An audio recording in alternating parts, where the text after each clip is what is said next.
Right now it's time for our first keynote. And as usual, I'll introduce the chair, and the chair will introduce the keynote. So we have here Mr. Ken McCloskey, soon to be the former vice president of the World Council, I guess. But until this afternoon, at least the vice president of the World Council. So please welcome Ken.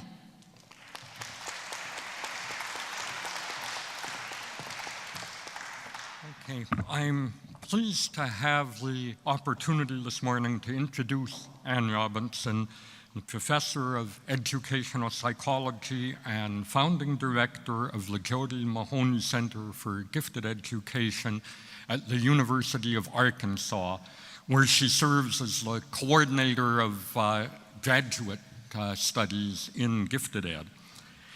Now, actually, I found myself on the horns of a dilemma here, for my wife informed me a few days ago that for this introduction, I had damned well better wear my shirt with buttons. Now, the other night, though, Anne said I should just be myself and wear my usual t-shirt. And I liked her very much for that. But after some sober thought, as you can see, my survival instinct took over, and I am here in full regalia. But anyway, that aside, Anne has been making very significant contributions to our field for a very long time now. And actually, even before taking up her appointment at university, she taught enrichment classes at the elementary school level. She taught English at high school. She's received many prestigious awards, including the Distinguished Scholar and Distinguished Service Awards from the National Association for Gifted Children. She secured more than $20 million in external funding, Javits and other grant sources, and $20 million isn't bad. Anne has been past president of NATC, former editor of Gifted Child Quarterly, and now an associate editor for Gifted and Talented International. So over the next few years, she'll be making some very significant contributions to the World Council. She has several books out, including her latest on Illuminating Lives, which is about biography. And Anne uses biography as a research method and a pedagogical tool, and has written guides for educators on how to use biography effectively in the classroom. But she's also written various evidence-based books on a recommended or best practice in gifted education, which in essence is today's topic. So in her writing and in person, Anne says very important things in interesting ways, as we're about to hear.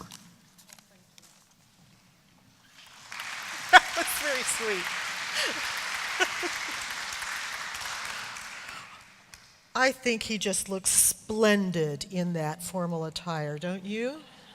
Absolutely. Thank you, Ken. I always appreciate your gracious and extremely unique style of introduction, so I'm very appreciative.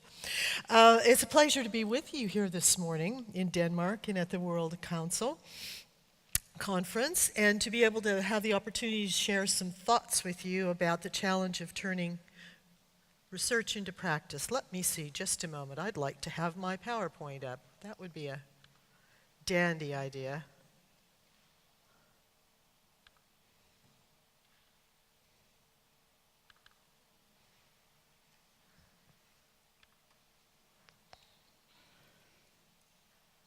Boy, this is not my platform. There we go.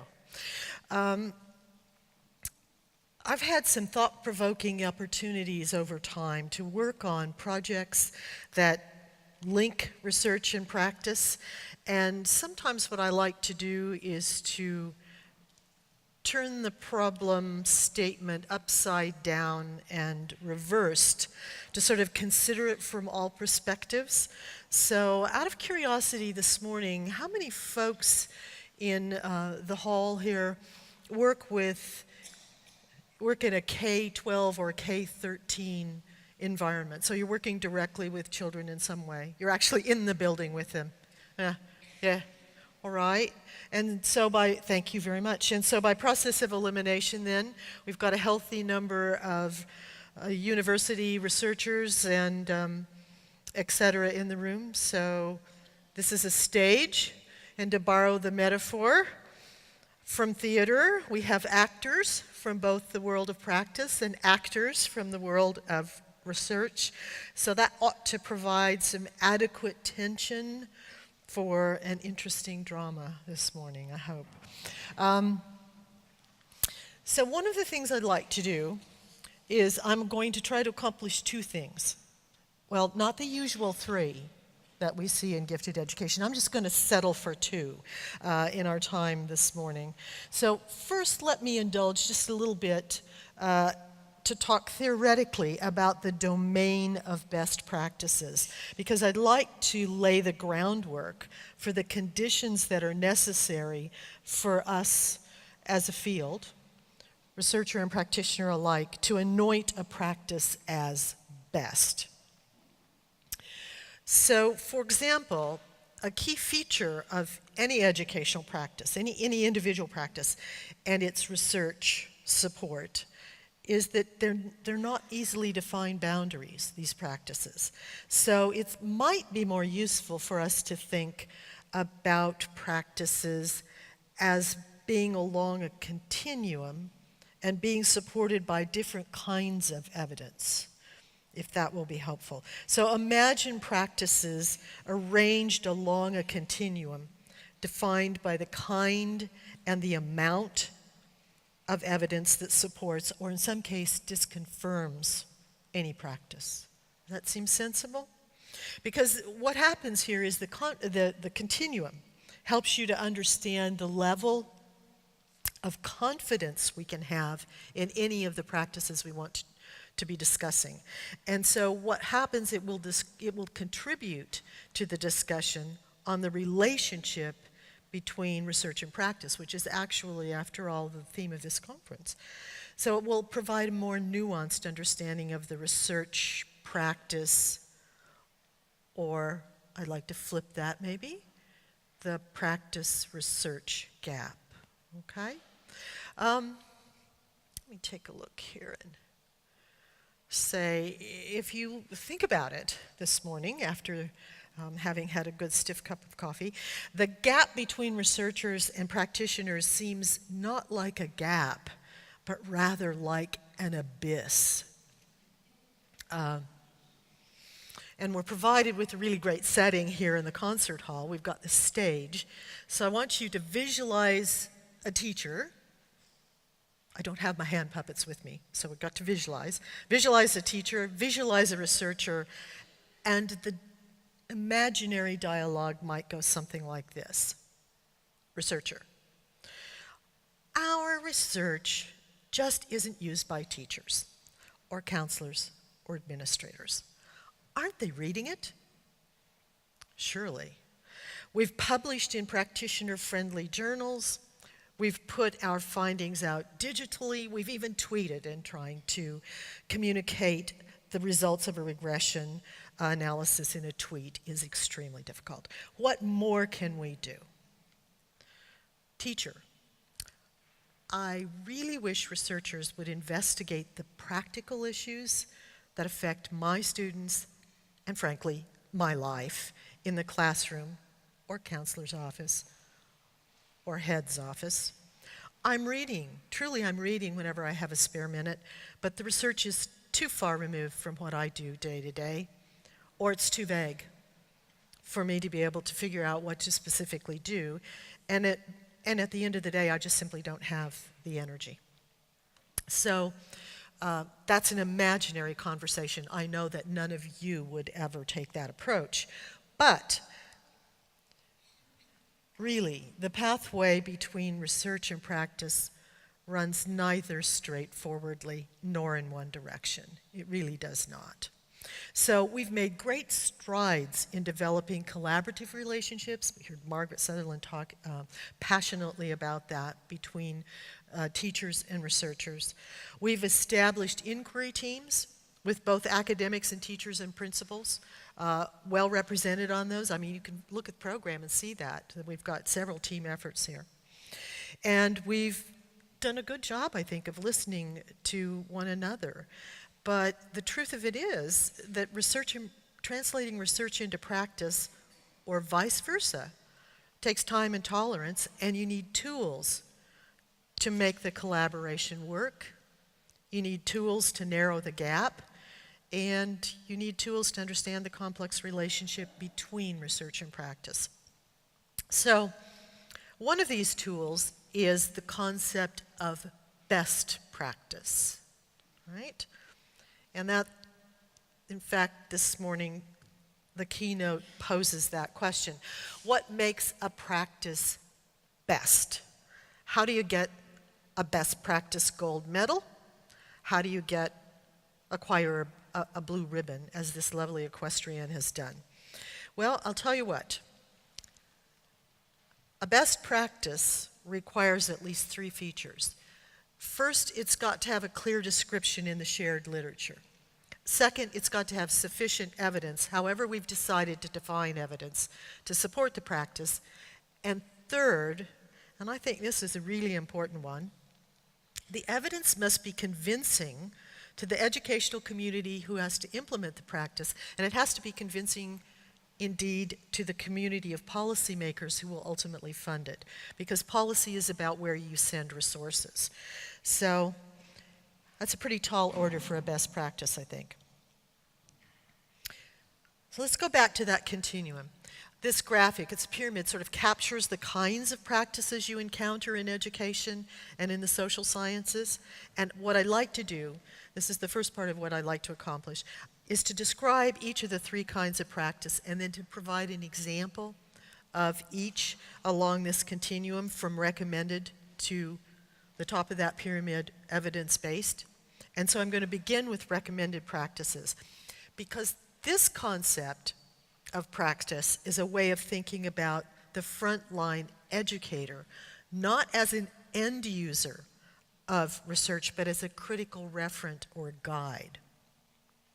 So what happens here is that a recommended practice, or this concept of recommended practices, allows all of us to enter this sort of noisy, and it is noisy, it's a noisy world of advice and exhortation and almost religious fervor that teachers and administrators in schools hear every single day of their working lives.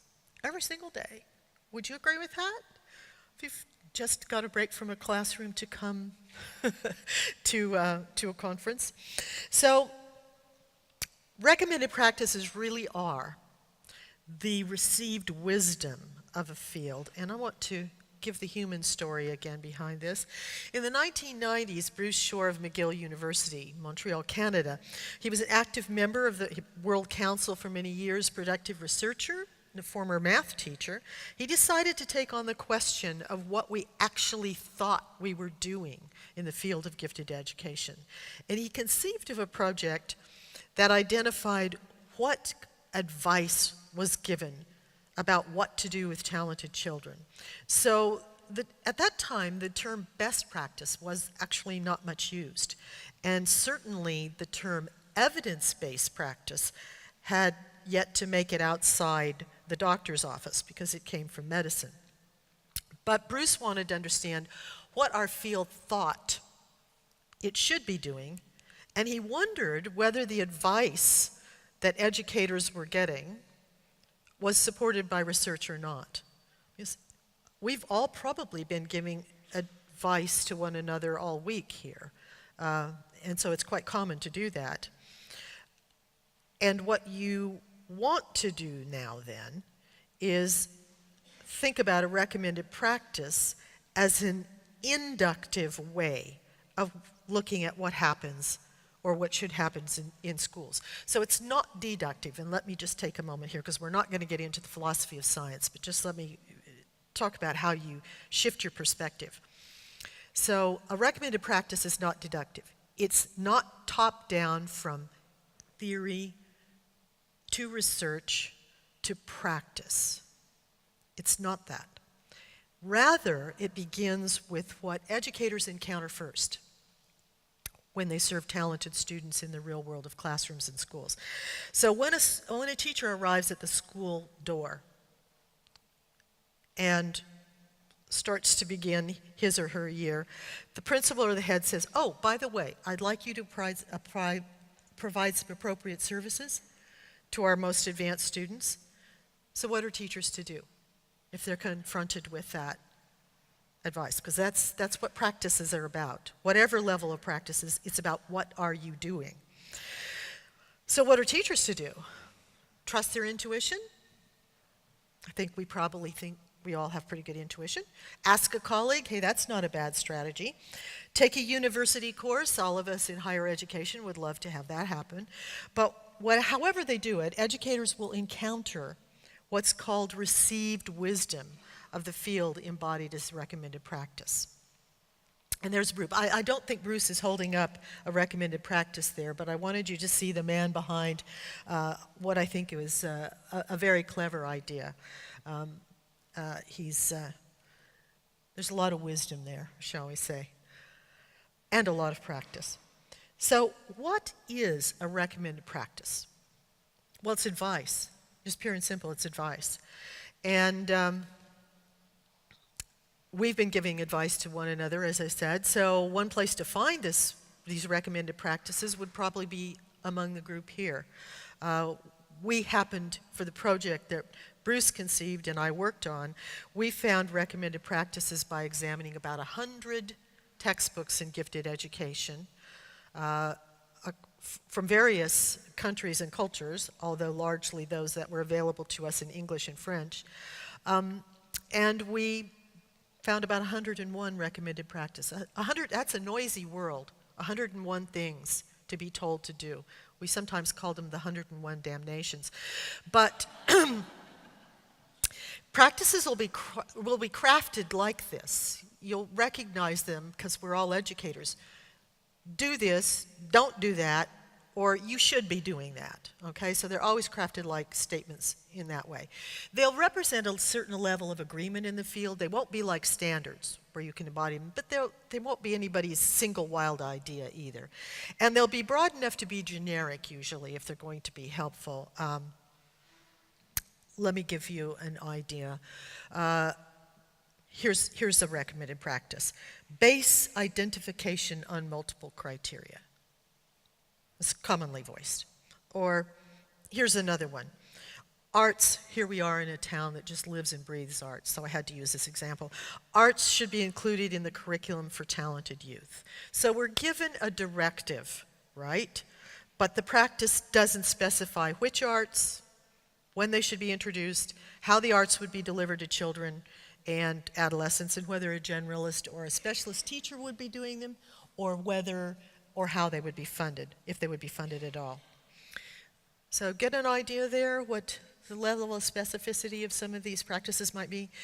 So finally, one of the most important features of a recommended practice is that someone recommends it, but as we looked at it, as our team looked at it, we didn't endorse it, and it wasn't necessarily supported by research evidence. So indeed, one of our main purposes for thinking about recommended practices and coming at it that way was to establish the credibility, or the lack of credibility, which is equally as important, about the advice given on specific practices. We sought to gain agreement. And we had some categories we tried to agree on. Some of them will look kind of familiar to you. Was the practice strongly supported? Well, we had some of those, about 7% out of the 101 damnations. Somewhat supported, about 34% at the time, and that's about, a third, a little over a third. Some are contested by researchers. They will be supported by some studies and disconfirmed by others, so they are contested ground. About 10%, so that would, we got 10% troublemakers in the group. Sadly, about 30%, 34% of the practices just didn't have enough evidence to know one way or another. Sounded like good advice? No evidence of any sort. And then some advice, we also had a category that the evidence, there was some evidence that the practice was positive, was workable, and it was generally appropriate for all children. That's about 15% or so at the time. I think it would be increased now if we looked again at that particular category of advice. And then finally we had evidence that things were inappropriate or strongly refuted. Don't stay up nights worrying about that. That was together very minor. Only 2 or 3 practices fell into those categories. So we aren't engaging in malpractice. We just have sort of insufficiently validated practice. Recommended practices are hugely useful in 2 ways. See, I said I'd keep to 2s. Wait, actually I think they might be useful in 3 ways. Here's the first one. They privilege the practitioner over the researcher as the end user. Does that make sense? Let me say it again. They privilege the practitioner over the researcher as an end user of research.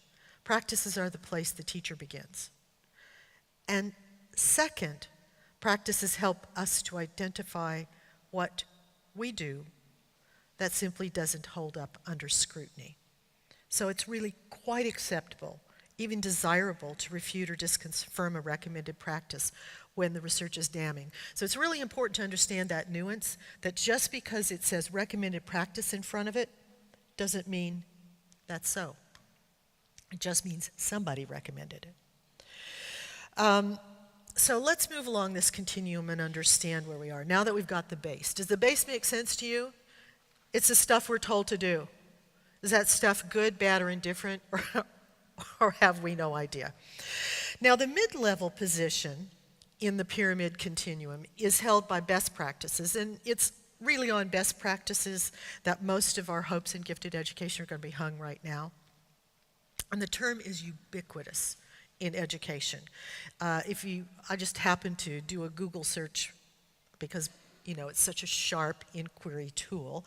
I did a Google search of the term best practices in education, and it resulted in a whopping 133 million hits. Okay, let me say that again. Now I know Google searching is, a low-level form of research, but 133 million. Okay, when I delimited that a little bit, a Google search of best practices in gifted education resulted in a respectable 571,000, a little over 500,000, inching on up towards 600,000. So if that's the case, then what does best practice mean? Well, the evidence supporting a best practice is more stringent. Let me see here. It represents consensus. That doesn't mean that everybody has to get along, but there are enough people in the room who will nod their heads when you state the practice that you can gain some consensus. Another characteristic of a best practice is that it is indeed informed by research, but you can define that in this way. Might be field studies, might be case studies, might be surveys, might be randomized controls, any way that we're looking at empirical evidence. Might be quantitative, might be qualitative. It's also informed by clinical practice for the clinicians in here, and it also includes the lessons from experienced professionals are acceptable forms of evidence to support best practices. So it's a broader range of evidence that we can look at here than the one that we're going to look at last, the evidence-based. So when we looked more recently, you can find, the reason I'm flipping this up here is you can find it in a book, and the book's been translated and it might be helpful to you, but that's not why I'm getting it up here. What's in here, however, is what got the blue ribbon of best when we looked about 7 or 8 years ago. You have to look at things about every decade or you kind of lose your grounding. We did have a systematic process, and I'd like not to go through it step by step, but just to let you know it was systematic, and I'm going to it involved both practitioners and researchers. You know, Margaret gave a good example of that in her keynote about a collaborative. This worked in some sense that way. But what I would like to do is jump to the bottom bullets there and say that once you look at the research, if you really want to translate something for practitioners to consume, you have to craft a story. You can't just do research result after result after result. There has to be a story in there because at a very deep level, human beings learn by stories. I'm not saying that just because I'm a former English teacher either. It's a very deep form of learning. And you also have to provide some example actions for people to take in order to be able to do something. So in any event, when we moved from recommended practices to ones that were more stringently supported, we fetched up with, and this is a primary source document to show the old original chart, we fetched up with 29. So we went from 101 to 29, right?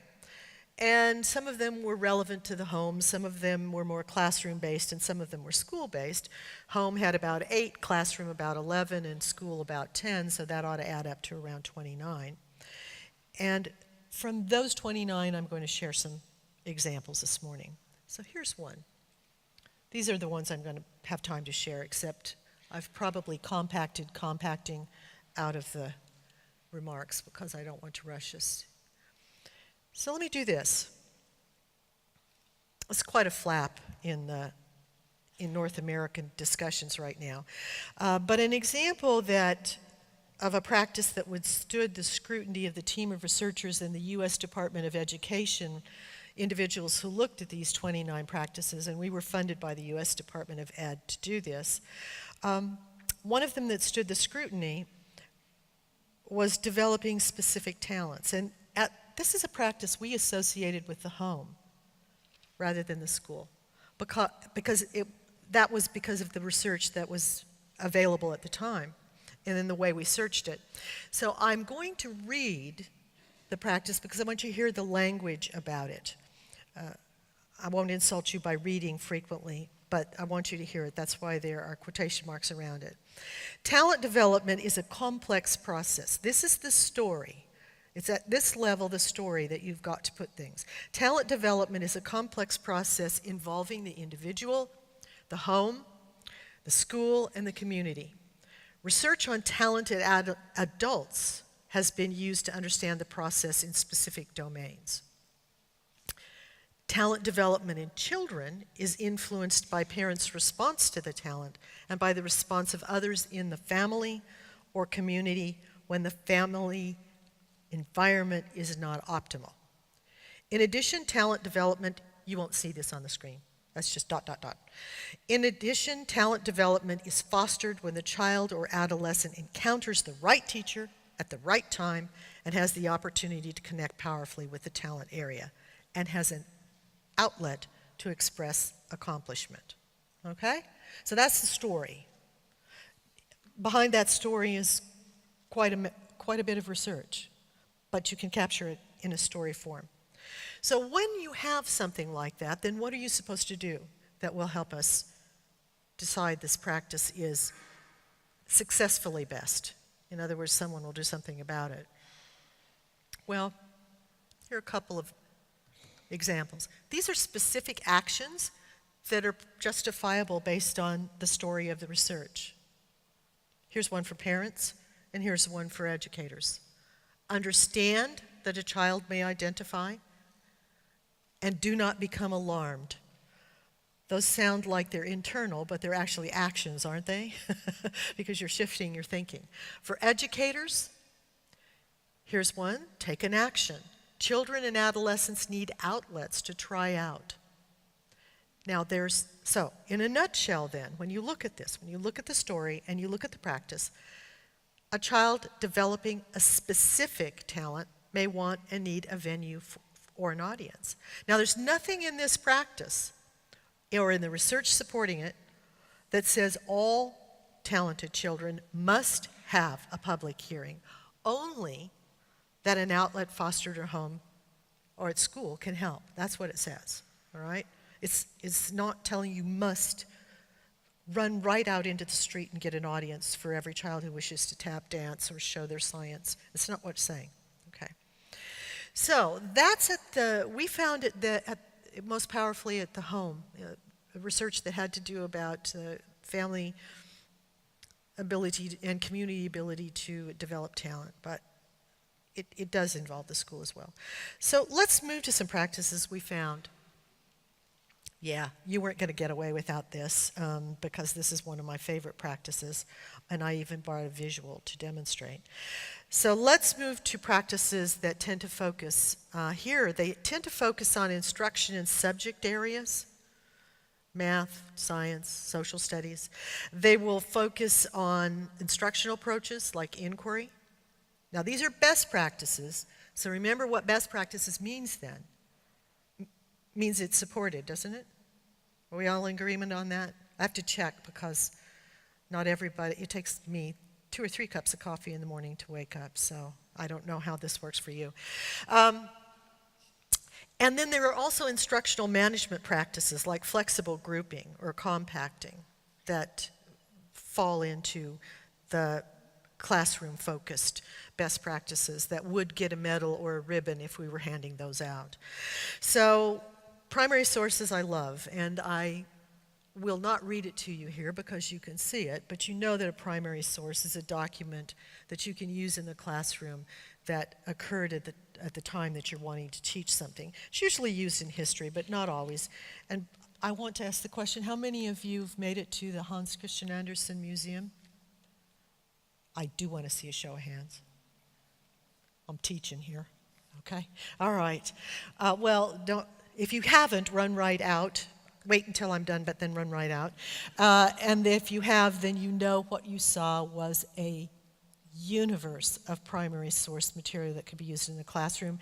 Those of you who saw that Hans Christian Andersen did not only fairy tales, but exquisite paper cutting as art, this is a primary source because this is a facsimile of one of his paper cuts, and it's at the same size and displayed in the same color.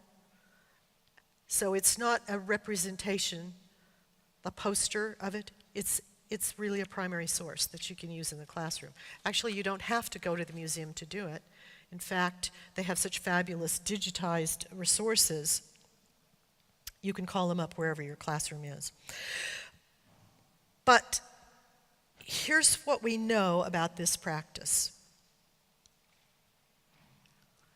We know this: if you don't teach it explicitly, even talented adolescents cannot think and write from primary source documents, and that's what historians do.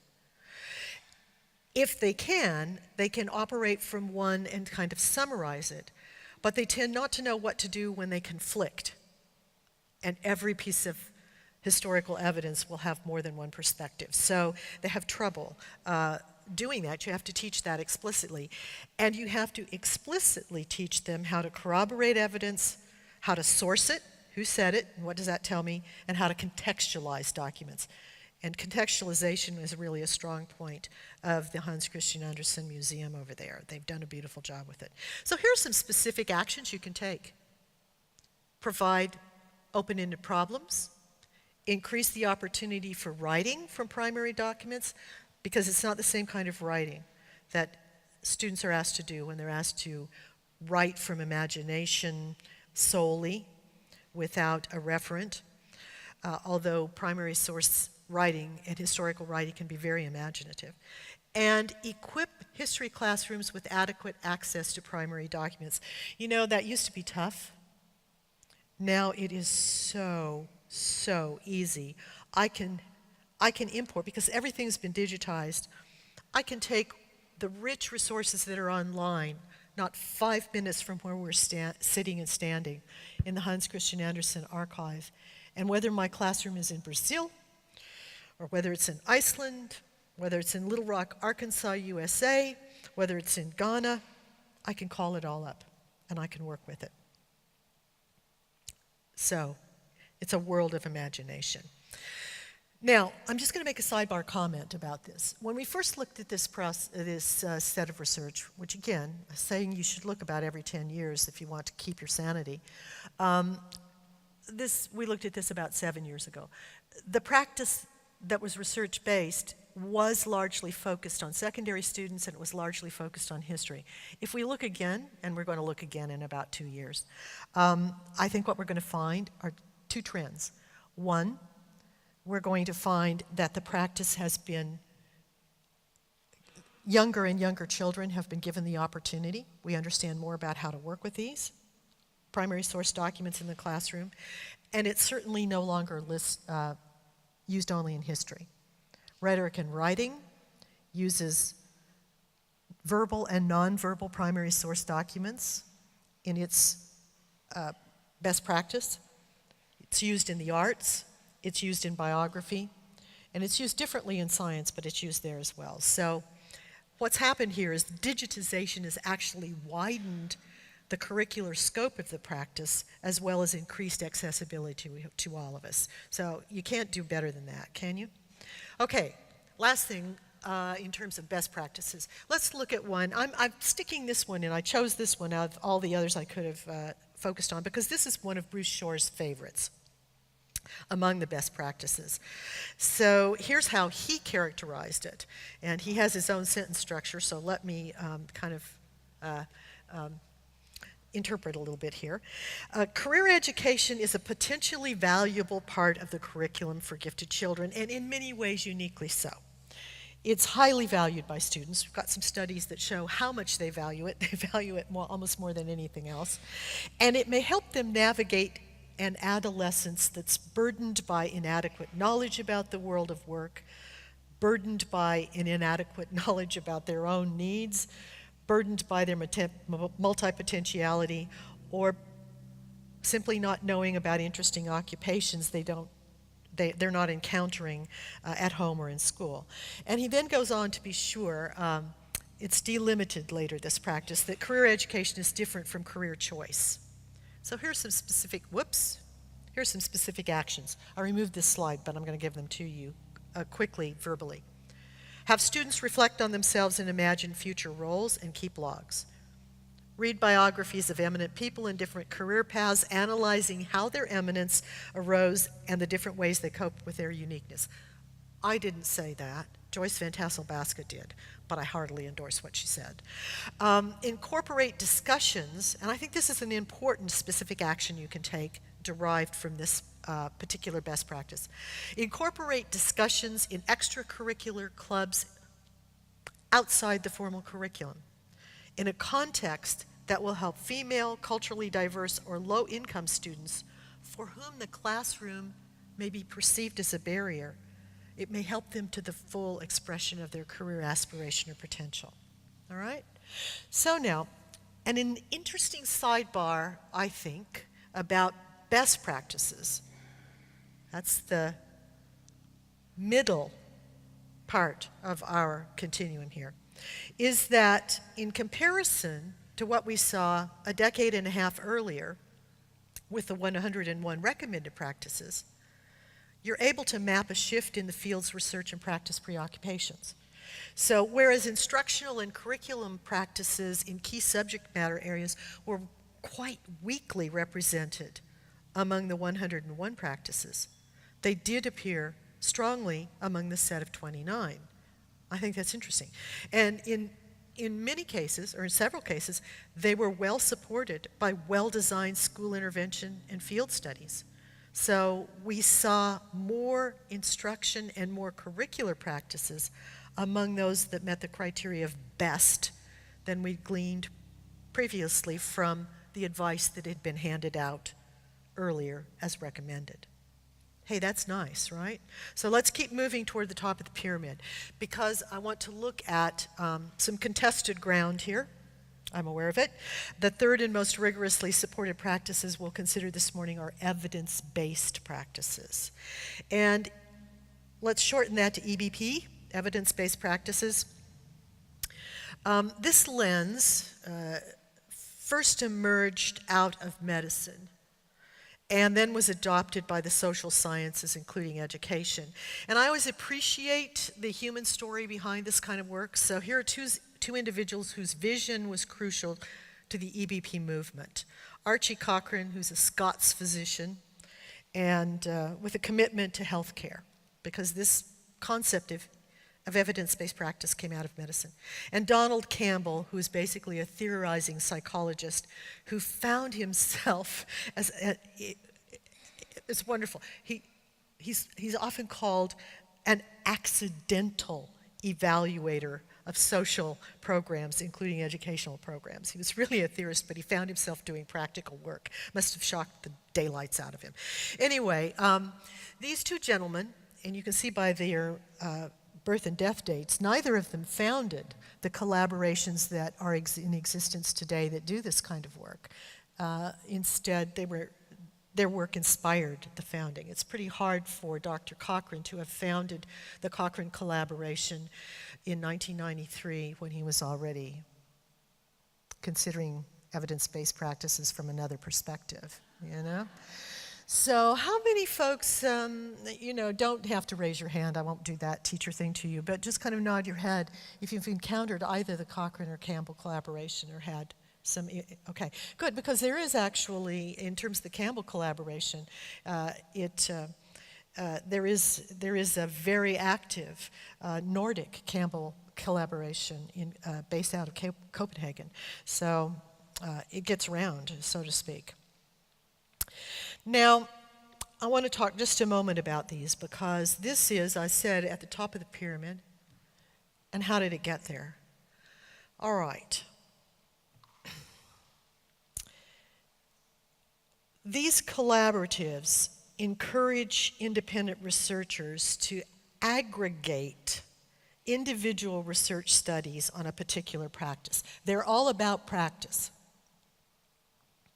That's because policymakers asked them to check if money was being spent on things that made a difference. That's the bottom line, sad to say. So it developed in medicine, which means they're interested in doing no harm. We adopted it in the social sciences in collaboration in the name of Donald Campbell. And they do privilege randomized controlled trials as the gold standard. That is true, they do. That will be part of the medical heritage, because remember, first, do no harm. You've got to see what's going on. But the most important thing for us, I think, because not all of us have the privilege of doing randomized field studies in our domains, is that they utilize systematic review, which means that they have to be transparent about what they're doing and be able to explain it to other people. Recently, they've accepted quasi-experimental, so all of the kinds of things that aren't exactly randomized count. And it is indeed the most stringent level of research evidence applied to policy and practice. We can say that. It is much smaller and at the top of a pyramid. So that looks like a pretty rigorous set of criteria to think about, isn't it? Does that make you wonder, do we have any of those? Is there anything that would meet at the top of the pyramid? You might be asking yourself that. In terms of educating talented children and adolescents, is there anything that might be elevated level? Well, yes, there is. And now, before I flip the slide here, you might try to think to yourself of which of the practices that you know of or that I've talked about this morning might reach that elevated level. One of the things that happens is that evidence-based practices are characterized by the existence of those systematic reviews of research. And one indicator of whether or not a gifted education practice has been this is whether or not we've got any meta-analytic analyses existing in the field. That's a quantitative study of studies using the same estimators in order to combine and compare results. And we have meta-analysts right in this room. And if you've been reading, every doctoral student in the world hopes to encounter a meta-analysis, I'll get it right, a meta-analysis, or no, I won't, while they're doing the review of research in order to propose their doctoral studies. But in any event, do we have any of those? I mean, have we got anything that would hit this kind of rigorous level of a practice? Want to hypothesize? You have a theory about? Well, yeah, we do. Isn't that nice? Yes, we do. So you can think about it, and I'm just going to mention two and show you some things that came from it. It's already been here, and I know it's contested in many ways, but hey, acceleration is an example of a practice that has reached EBP. More than one meta-analysis by more than one set of researchers, so you can't nail people for bias in the extreme, conducted across more than one decade. And they lead us to evidence-based practices. So I have to be brief this morning, but there was a number of excellent sessions in your program about this. Susan Asseline talked about the practices. There are 20 of them. There are a family of them, not a single thing. Lori Croft talked about how to use the advocacy message.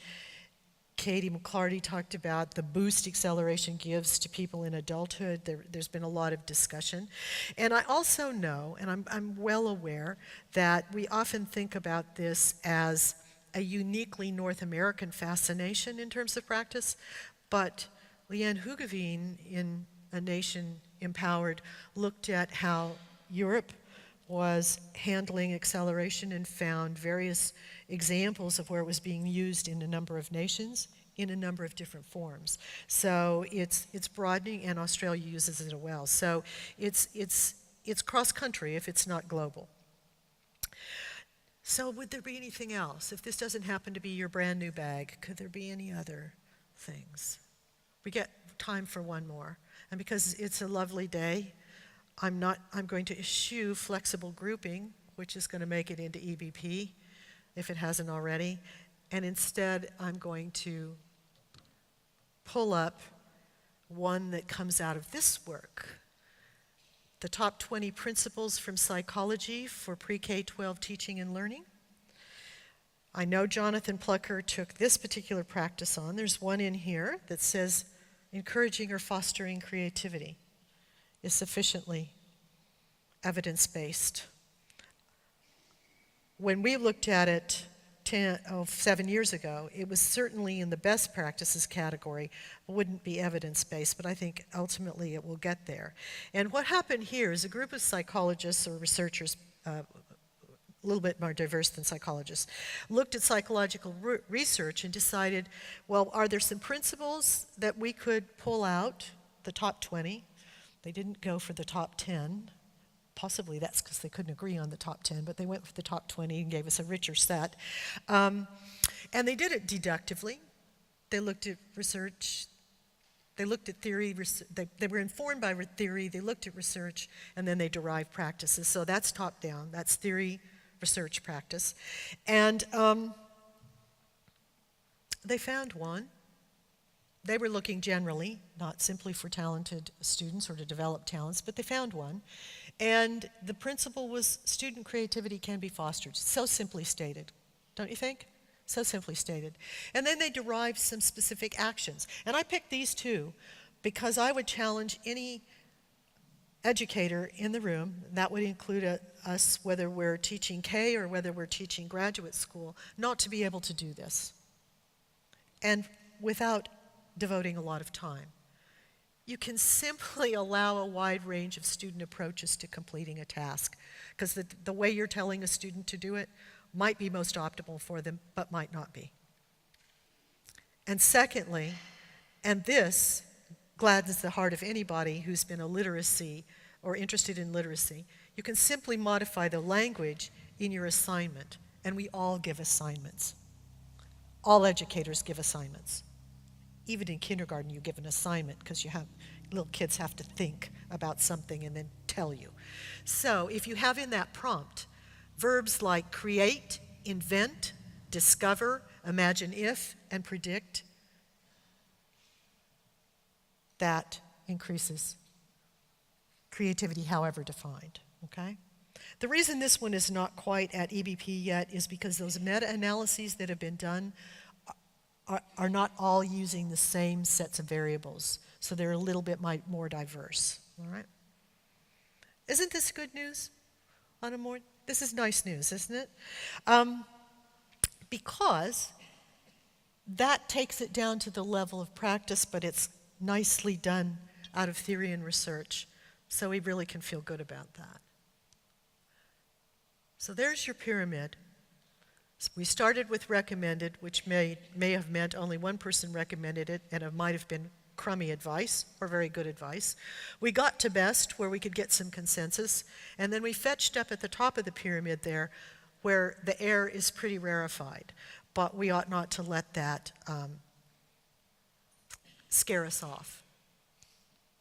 Because one of the other things I think we ought to talk about, but we don't get to this morning, because I know better than to stand between you and your morning buffet, is that practices can be global.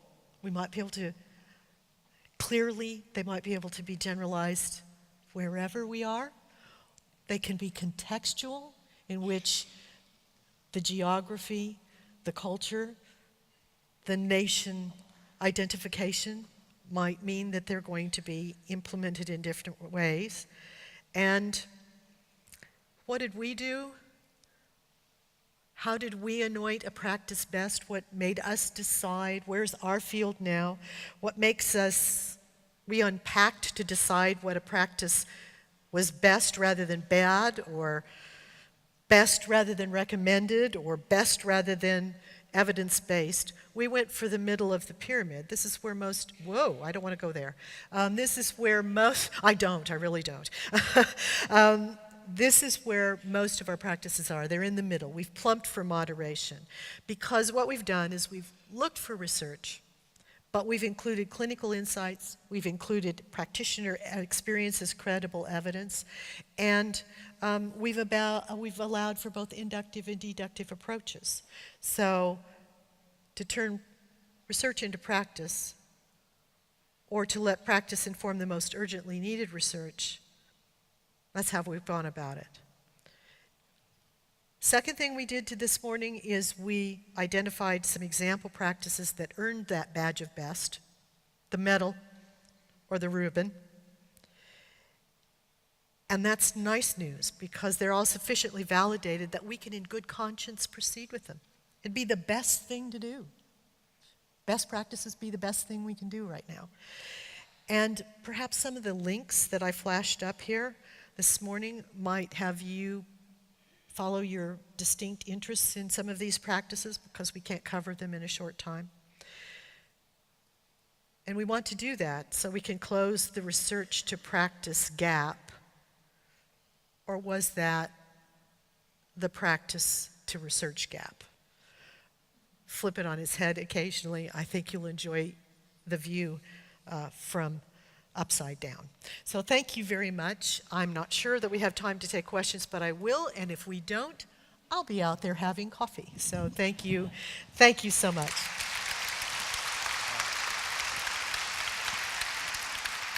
Thanks, Anne. And you came as advertised, and you've really gave us a lot of valuable information and a lot to think about in terms of closing the very real gap. It's very real. Between research and practice, so thank you. Real. I think we do have time. Anne said she'll hang around after if people want to come up, but maybe time for, say, 2 quick questions. Any questions out there? There's someone in there. Can you Oh, shout there's out? one at the back, of course, at the very back. Yeah. Can you shout out? Just the mic's on the way to you. Hang on.